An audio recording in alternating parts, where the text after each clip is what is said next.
Namo Bhagavate Vasudevaya. Om Namo Bhagavate Vasudevaya. Om Namo Bhagavate Vasudevaya.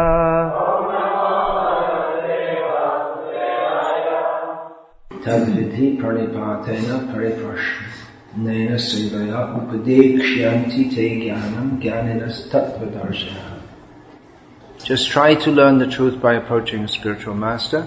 Inquire from him submissively and render service unto him. The self-realized souls can impart knowledge unto you because they have seen the truth.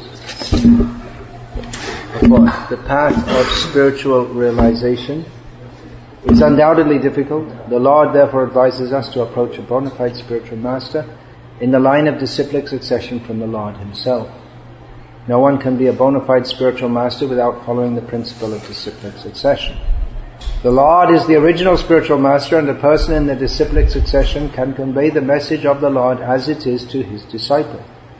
No one can be spiritually realized by manufacturing his own process, as is the fashion of the foolish pretenders.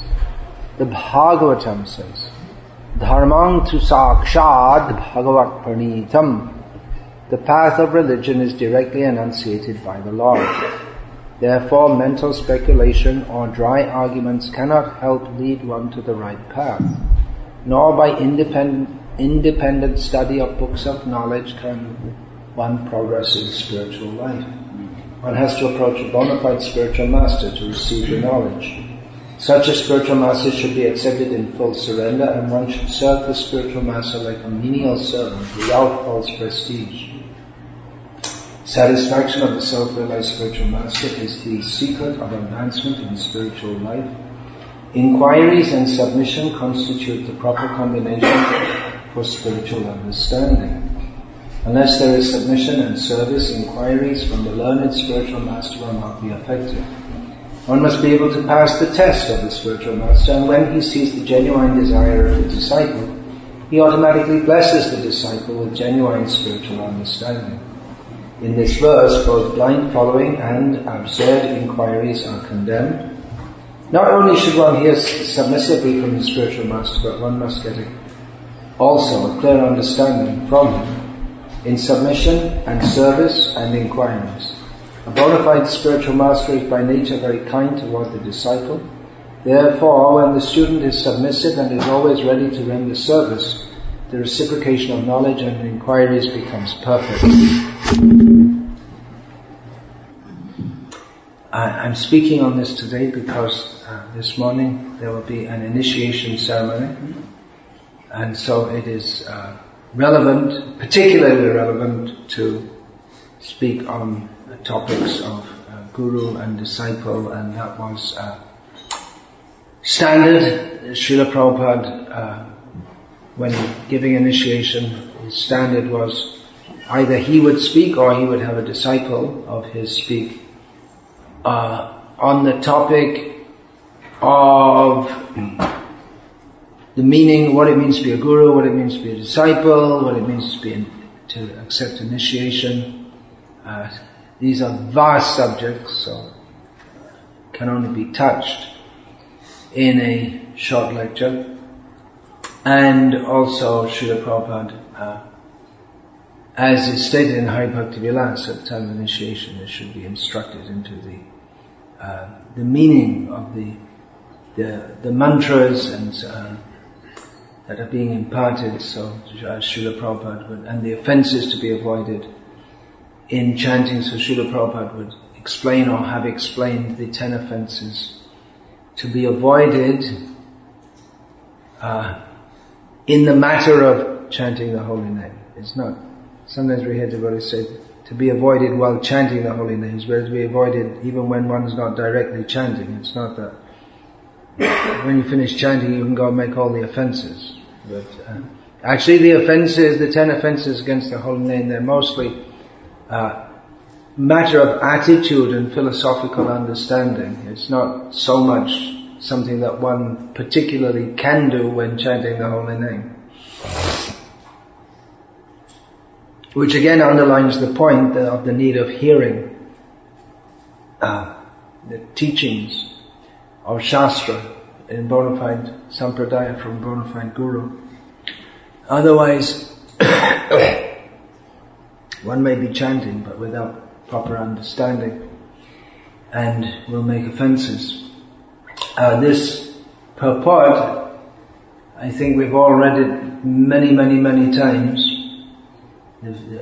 but it's always powerful, relevant, poignant, which means it speaks to us, it touches our conscience, it makes an impression on us.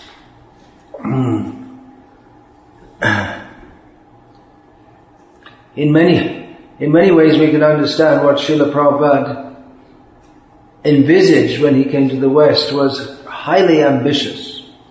Ambitious in a different sense to the think and grow rich kind of people. Although in many ways the principle is the same. Consciousness, by consciousness, you envisage and then you pursue the goal. The Srila Prabhupada envisaged that Krishna consciousness would, first in America and then elsewhere, have a major impact on human society. Srila Prabhupada said that this movement will go down in history for having saved mankind in its darkest hour. So what Srila Prabhupada came to do was truly ambitious in a way that a materialist cannot begin to, well, even a materialist could understand it. The idea to start a movement based on principles that even for many Hindus pious Hindus would seem to be very austere. For instance, if you say no illicit sex, there's big heavy things, no meat eating, but even drinking tea, Srila Prabhupada prescribed. Generally, whenever you visit an ashram in North India, the first thing they'll say to you is, "Chai piyenge?" Will you drink tea? They're offering you tea, and in South India, coffee. It's not a greatly sinful thing to drink tea or coffee, but it doesn't help anyone advance in Krishna consciousness. We can't offer it to Krishna. Of course, some people do, but it's not standard to do so. Some people are very intent on following whatever you eat, whatever you offer, and all this. They offer tea to Krishna also.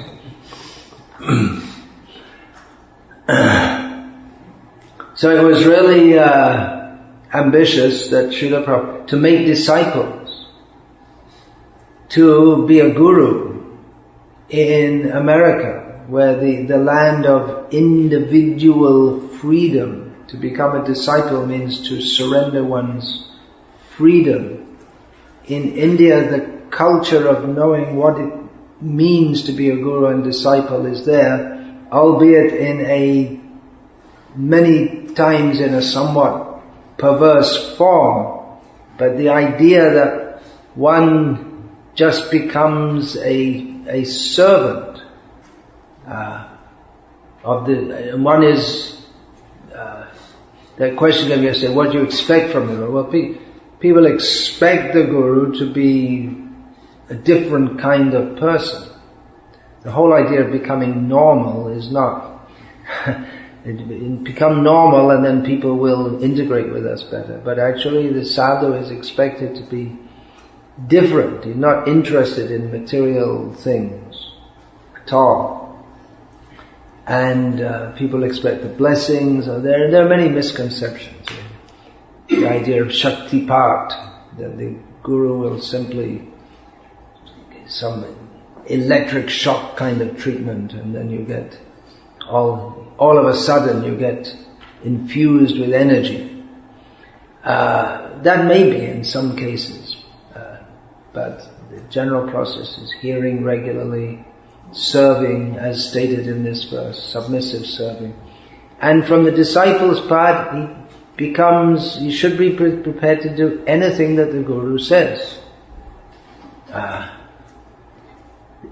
There's the word das, which is affixed to the disciple's name at the time of initiation, which means Hari Guru Vaishnava Das. He becomes the servant of the Supreme Lord, the Guru in particular, and the Vaishnavas in general become Das.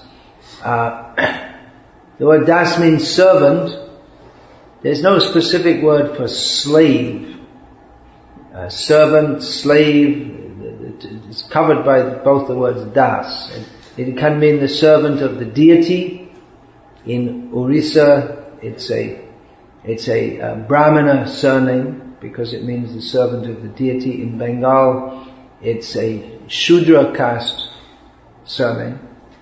There is a word for slave in modern Hindi, that is gulam, that's imported from the Arabic or Persian, it's Urdu, it's not pure Hindi. But then you'll find people with hybrid names like Rama Gulam. So the idea to be a slave, whatever you're prepared to follow with the faith that whatever the Guru orders, I have to do, and it's for my benefit whether I understand it or not. Of course, that is highly open to misuse. And Indian people, they tend to be overly gullible in this regard. They can be cheated easily. But on the other hand, Srila Prabhupada making disciples in the Western countries, just the opposite. They're not overly gullible, they're overly skeptical. And who are they going to accept as a guru? Who are they going to submit? They're going to submit to anyone, under any circumstances. That's the culture. There may be, in past times, there may be in some respect for some people, but not to that extent, to bow down to someone. That's considered just something horrible. It means that you lost your own individual sense of worth. Just to bow down means that you're groveling on the floor. You lost your own dignity. Srila Bhaktisiddhanta Saraswati Thakur used to come under fire from the verbal fire, from the proponents of Swarajya, those who wanted independence of India from the control of the British. So they said that the Gauriya Math is promoting a slave mentality. Bhaktisiddhanta Saraswati Thakur, following the lead of Bhaktivinoda Thakur, who was a government magistrate, which people advocating independence wouldn't be very happy with that. He worked for the British to, under British rule, to try his own fellow Indians who committed crimes. So Bhaktisiddhanta Saraswati Thakur went along with that policy also. He explained that you can Bhaktivinoda Thakur actually, he wrote something very interesting. He said that, well, in Indian culture, ancient Vedic culture, the elders, they give advice, and the younger people, they actually take charge. And because they're young and active, but they do so under the advice. So you British, you can rule the country, but you should take advice from us. That was his outlook. He said they're like our younger brothers, and we're the elder brothers. They're young and brash, and we're old and wise. So you can rule, but you take guidance from us. So Bhaktisiddhanta Saraswati Thakur also had that policy. he cooperated with the British. Even when Pancham George, which means George the Fifth, Pancham means fifth, came to Calcutta, then the Gauriya Math also, that was his Jubilee. I don't know what it was, some Jubilee, 25th Jubilee. They brought out a brochure, and when they brought the governor of Bengal to Mayapur, the big sign was put up, God bless the king. So they were criticized as promoting a slave mentality, that Vivekananda had given this idea, you should be strong and robust, rise up. Because Bengalis, among Indians, they're generally thought to be somewhat, physically somewhat weedy, and use that word in America? Weedy? No, you don't know. It's an English word. It means having a bodily physique something like mine. Looking like a little weed growing up. And cowardly, unless they're in a group of 100 or more.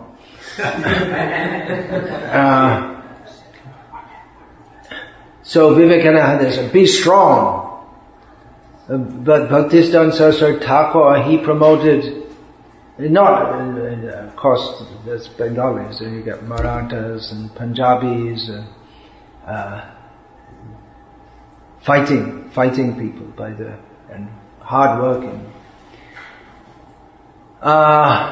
Bhaktisiddhanta Saraswati Thakur, in an age where there was much skepticism about the whole institution of guruship, skepticism coming from the newly educated in the British ways, the same background that he came from, he unabashedly took a very, imperious role as a guru, and he expected submission from his disciples. He accepted worship. He didn't have he wasn't a half-baked, I'm sorry I'm a guru, but,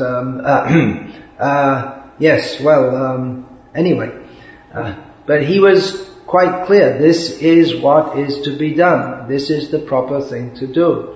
Srila Prabhupada also, from the external point of view, he might seem to be just very egoistic, bossing all these people around, teaching them to bow down to him. But that's the way guruship is. That's what it is. It's supposed to be a spiritual master, and the disciples are supposed to submit. And it's not only in the Vaishnava tradition, it's in every tradition. Even if you're going to learn to play sitar, you have to, whatever it is. Even famously the mother-in-law,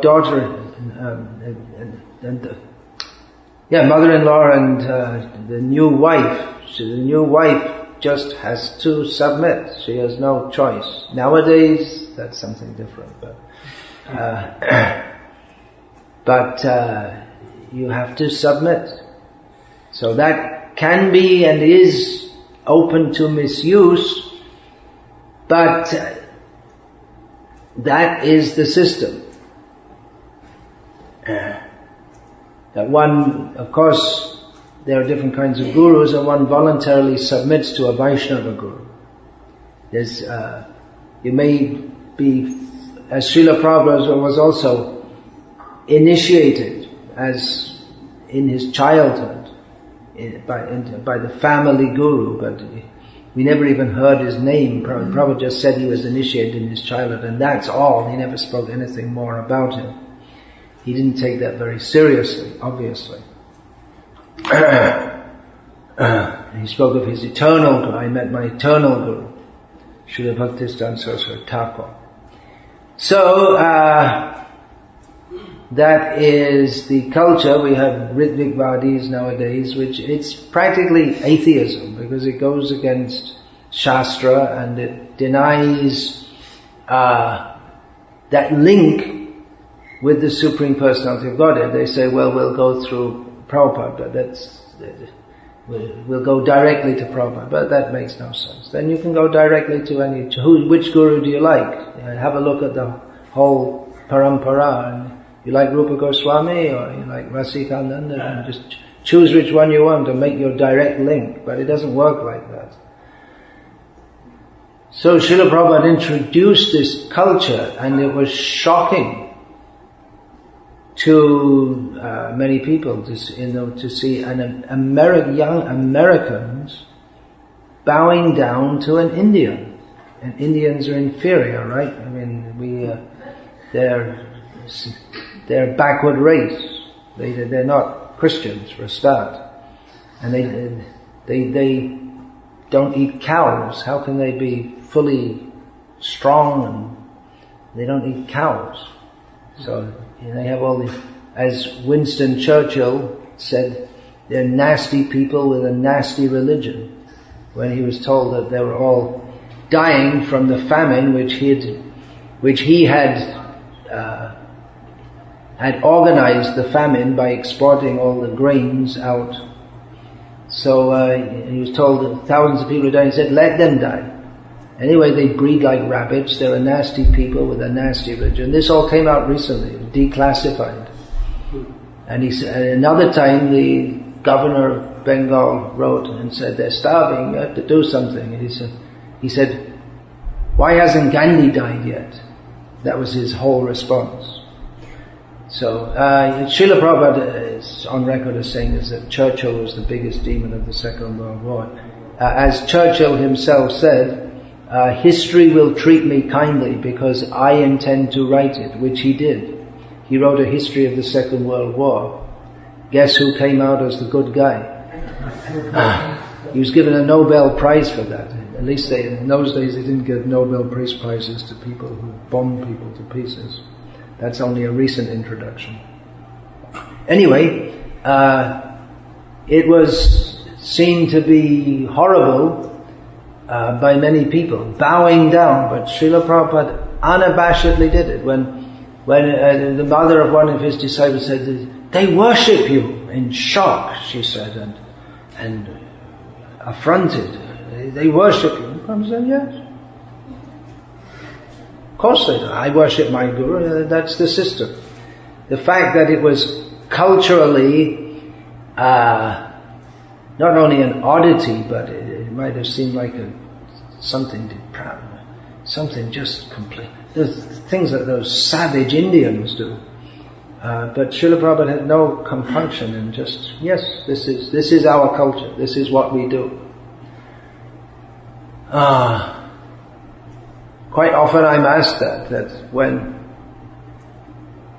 when I arrive in an airport in the Western world, should the devotees bow down because people might think it's strange or even wrong?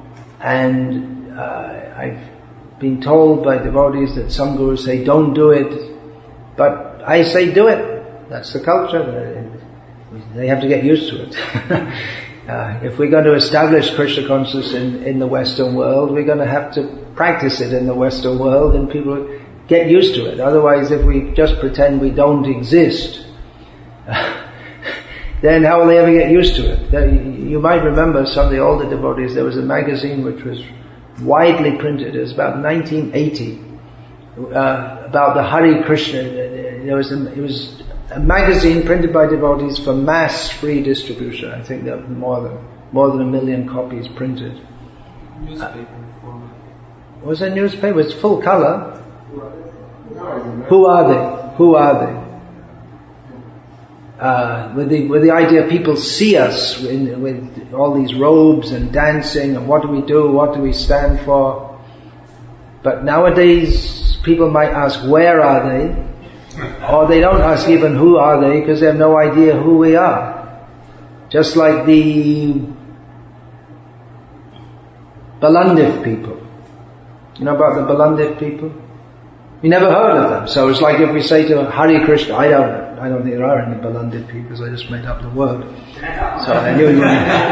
But it's just like you say Hare Krishna, you say what? They have no idea. So one devotee, Janananda Maharaj, I believe it was, told me some years ago that in England, one of our devotees who's not living in the temple, Grihastha devotee, as most of them nowadays, he went to some course in England about advertising, promotion, marketing, all these things.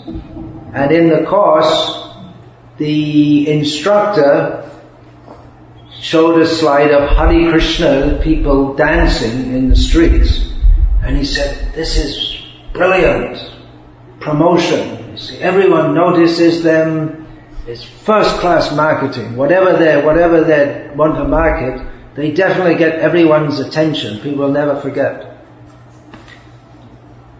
So, Srila Prabhupada might have been seen as quite brash in that respect, that he, of course, he didn't introduce it all at once, but fairly soon after introducing Krishna consciousness in the West, there were devotees going out with mridangas and kartals, chanting Hare Krishna, shaved heads for men and saris for women, and it got noticed. Newspapers, magazines, television, radio, it became a nationwide known phenomenon, even though there were only a handful of devotees. So, Srila Prabhupada did require a major change in practically everything. In dress style is one thing, hairstyle is another thing, food, time of rising, quite a different time of rising to that which most of people were. I mean, apart from no meat, no fish, no eggs, no intoxication, no tea, no coffee, and a completely different attitude to life, one of complete submission. So, he would often use this term, as is stated here, submissiveness. Whoever, in the Western world, whoever promoted submissiveness. Submissive is what we have other people do to us. But submissive, it's a quality to be, not just a quality, but it is absolutely required if we're going to have other qualities. Nowadays we hear a lot about Vaishnava qualities, which is nice to hear about.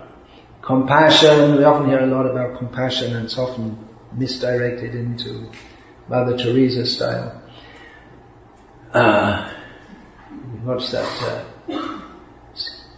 Rescuing the shirt of the drowning man, that kind of compassion. Compassion, and then we hear, what is that called? Empathy, non-judgmentalism. Actually, I don't think I ever heard Prabhupada say the word empathy or non-judgmentalism, but anyway, these are supposed to be good qualities, although I don't know how you can preach and be non-judgmental. Then what other things? Mildness and all. So there are so many good qualities. But without submissiveness to a spiritual master, these qualities, they're all simply on the mental platform. Harava bhaktasya kato mahan guna manoratena asati dhavato. They're simply on the mental platform. They're not actually good. They're good qualities, but not really good qualities. They're not mahan guna. They're reflections of the real good quality. The good quality of Hanuman in burning Lanka is far, or the good quality of Arjuna, who wanted to be merciful and kind and non-violent. The good quality of him killing all the enemies on the order of Krishna is a great Vaishnava quality, that he submitted to Krishna, compared to his own mental speculation of trying to win a Nobel Peace Prize by stopping the fight. So this submissiveness comes first. Without that, there's no meaning to be a disciple. It's just a farce. As Srila Prabhupada often used to say, one shouldn't keep a guru like a pet. That come here, go there. Many years ago, one devotee told me that he had met with some of the richest people in India who were based in Calcutta at the time. I don't think they're based in Calcutta now. All the rich people left during the communist time. So he was speaking to them, and they were saying, yes, we're also sponsoring, we're building so many temples, and then he said, well, we're preaching. And he said, yes, we also have our guru. We sent him to South India for preaching. We sent him. Okay, guru, now go and preach in South India. Here's your ticket. Go. And the businessmen, they dictate. So it's not like that.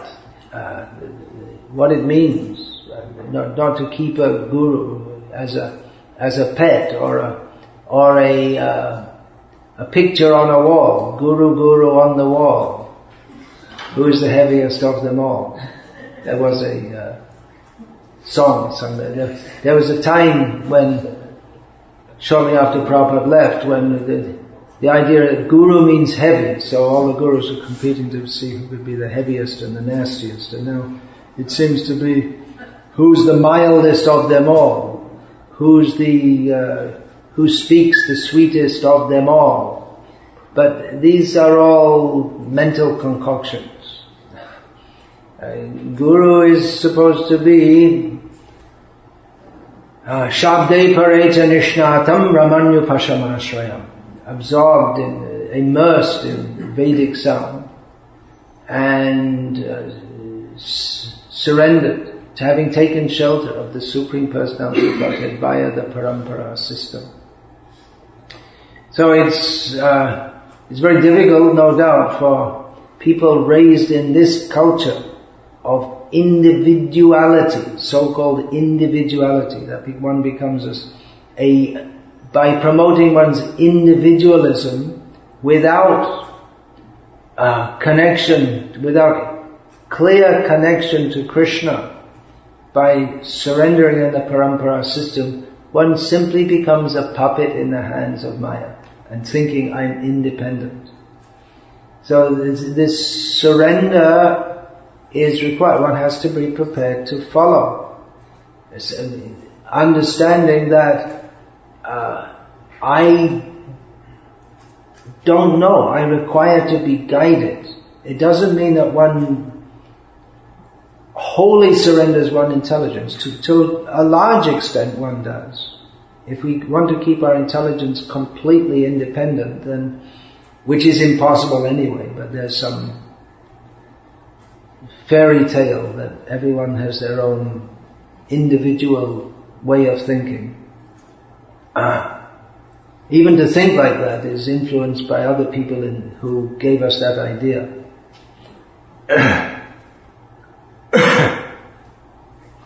But to a large extent one does surrender one's intelligence also. You don't turn it off. That's very dangerous to turn it off completely.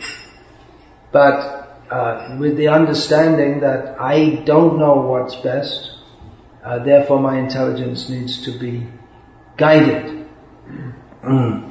It is, of course, open to misuse, and we should know what the misuse is, but we should have the faith that misuse is not the norm.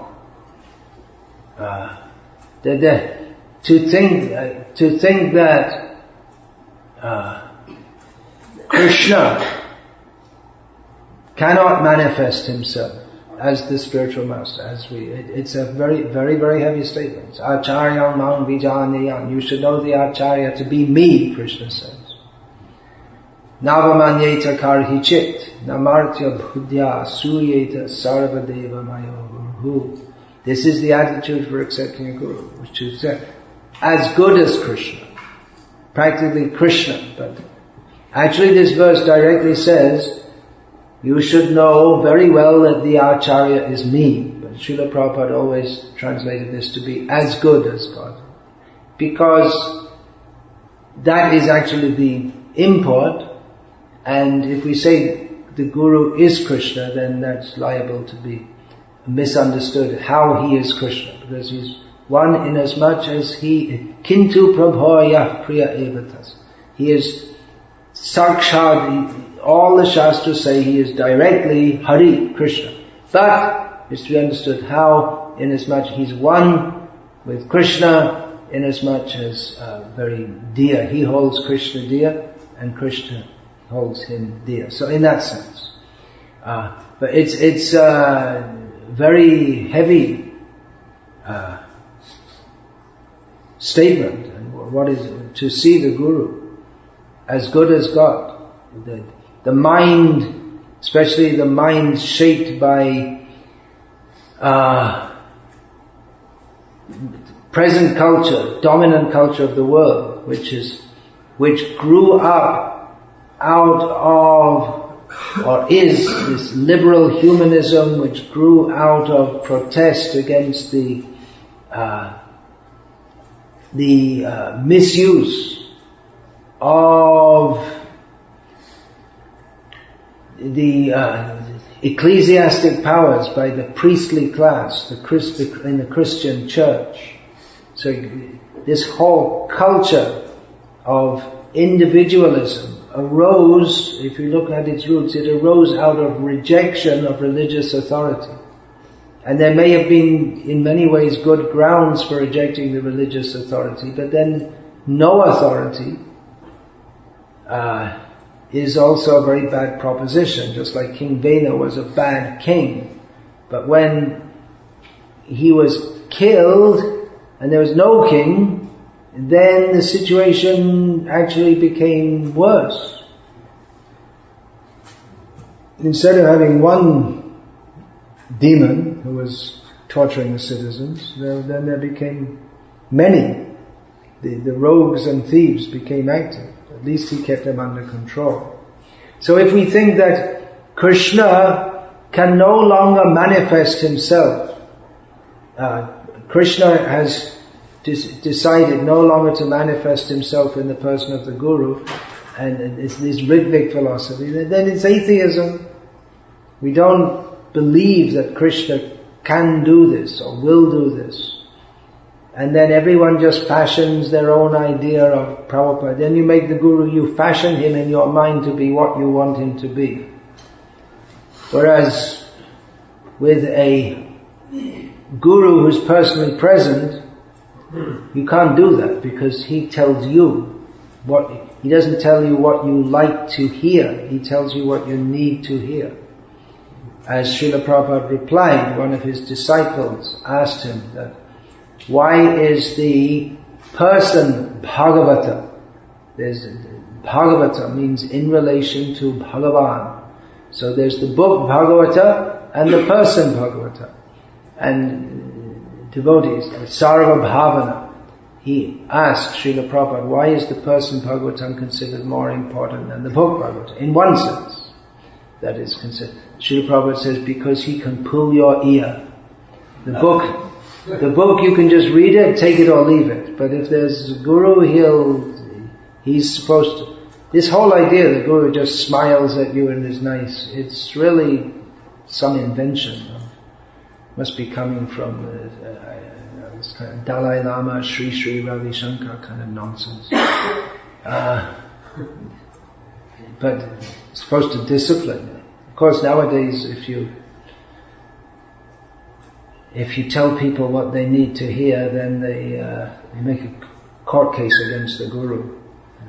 It's quite possible. One of my godbrothers said you have to be very careful in America, because disciples, they can sue you. They can sue you for anyone can sue anyone for anything. So what we're asking for is not only against the culture or seemingly horrible according to the culture, but could have legal implications also. It's such a bad culture. So it should be understood very clearly what this means. Vow that's taken. And even if we say, big talk, but we've heard of Rupa Goswami and Jiva Goswami and Vishwanath Chakravarti and Bhaktisiddhanta Saraswati Thakur and Prabhupada, and who's this guy who's supposed to be a guru? We may think like that, but not every guru is going to be on the level of Jiva Goswami. But if they faithfully represent, then the same result will be there. That should be accepted. That should be understood. There have been thousands of gurus in the Gauriya Sampradaya. And it's not that every one of them is writing thousands of books and like Rasikananda is converting Muslim tyrants and taming wild elephants. Not everyone is doing that. In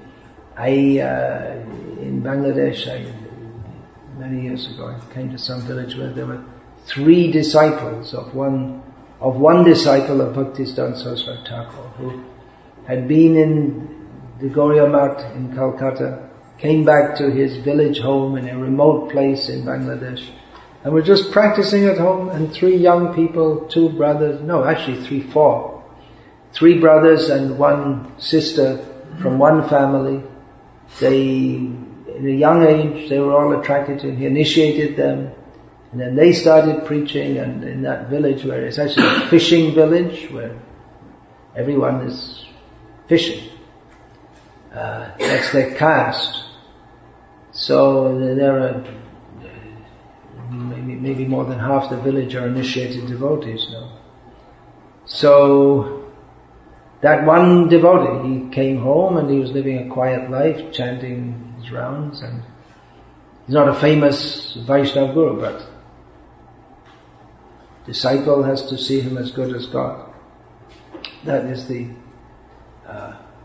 not only the culture, but that is required.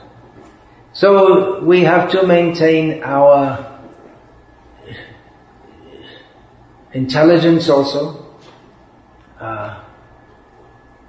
Not that one should blindly accept. To a large extent, yes, unless the Guru tells us to do something really off. But otherwise, one should be prepared to do whatever the Guru says. Unless it's... Well, even yesterday I quoted that Prabhupada said to when Hare Krishna said that he didn't want to go to Russia for preaching, because there's only meat to eat, which actually is not a fact. There are other things. When I first went to Russia in the mid-1980s, there were other things to eat. Not much. Plenty of potatoes. But if you wanted to cook for yourself, you could buy plenty of bread also, if you please. But otherwise there's big, fat, almost indigestible Vietnamese rice was available, potatoes and milk products. There's plenty of milk products because they imported them all from Western Europe. So in Western Europe they could keep the price up. So the milk and butter, there's plenty, and Vietnamese rice and potatoes. And we did, in our wanderings around Moscow, we did see one cauliflower in a shop. And it was also black looking. Oh, cabbage also. Cabbage was there, yeah. So it was pretty tough. So, when Srila Prabhupada said, there's nothing but meat to eat. And Prabhupada said, then eat meat. And he might say, tell me to eat meat.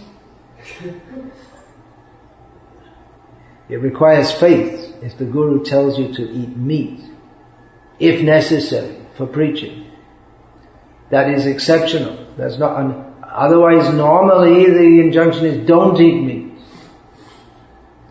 Only in very exceptional circumstances. Generally we should be prepared to accept. There is a checks and balance system. That is Guru, Sadhu and Shastra. But those who are coming newly, they don't know all these things.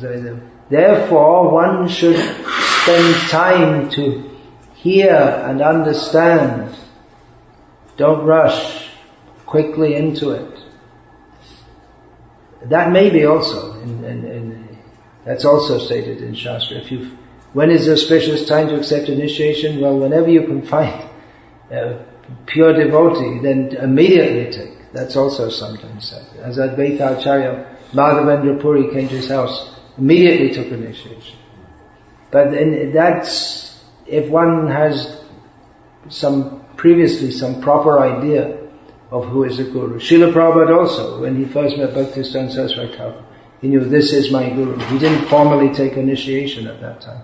Maybe at that time if he'd been asked to, he would have, but as circumstances had it, he didn't at that time. So one should have some idea of who is a guru. Otherwise, one will be misled. One should be sincerely inquisitive to understand, just as Srila Prabhupada often quoted Sanatana Goswami, how he approached Chaitanya Mahaprabhu. This is the ideal of a disciple. He submissively approached Chaitanya Mahaprabhu and asked, Ke ami kene amai jare tapachai. Who am I and why am I suffering the threefold miseries in this material world? Ihana hijani kemane hittohoi. I don't know all this and I don't know how I can be benefited. So in this way, he approached. So one has to hear. There should be some period, hear, and try to understand. And ultimately, Guru Krishna Prasade Pai Bhakti Lata Bij. Krishna, if we want to be cheated, Krishna will direct us to a cheater. If we want to be benefited, Krishna will direct us to someone who can actually benefit us. So, as I said, it's a vast subject. Very important subject within the whole vast subject of Bhagavad Tattva Vijnana, knowledge of the science of Krishna consciousness. It's a very important subject, one that needs to be well understood as far as we can do, because Guru Tattva is also achintya. It's not possible to understand. By brain power, it's not possible to fully understand how a jiva who's limited can represent the unlimited. But we have to accept that is the mercy of the unlimited. That is his mercy, and that Uddhava said to Krishna that this is you are so merciful because you manifest yourself as the Guru within the heart and the Guru who appears externally to give instruction. So those who are fortunate, they will come to this. Those who are unfortunate, they won't. So I spoke today about American and Indian, but our philosophy begins, or the proper understanding begins with that we're not this body. But it's also important to know that we're not this mind. And we're not this mind means that all those things going on in our mind, that's not me.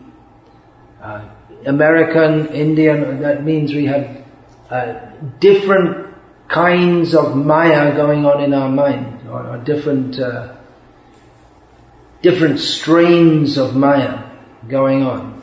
So, all that we have heard, all that we're conditioned by, we have to set that aside. Actually, in Indian culture, that's favorable because that culture, much of it it gives us the right idea. Whereas in American culture, it gives us the wrong idea. So it is an advantage to be born in India. That's not my opinion, it's stated in Shastra also. So it does require extra effort by people who have been raised in a culture which advocates this total independence of thought and action. It's a great step to submit oneself, but that is required. We don't push people into initiation. We don't canvass that you should, but we teach that this is required. And when you're ready to take that step, you take it, but take it in knowledge of what you're committing yourself to, understand the ramifications, and having accepted it, one has to live according to that. And of course, we understand also that it's not just submissive to the Guru and to hell with everyone else, but Hari, Guru and Vaishnavas, we're the servant of the Supreme Lord, the Guru and the Vaishnavas, and we should be prepared to take guidance, serve under senior devotees who are all in Srila Prabhupada's mission, representing Srila Prabhupada to the newer devotees, and in this way progress in our spiritual lives.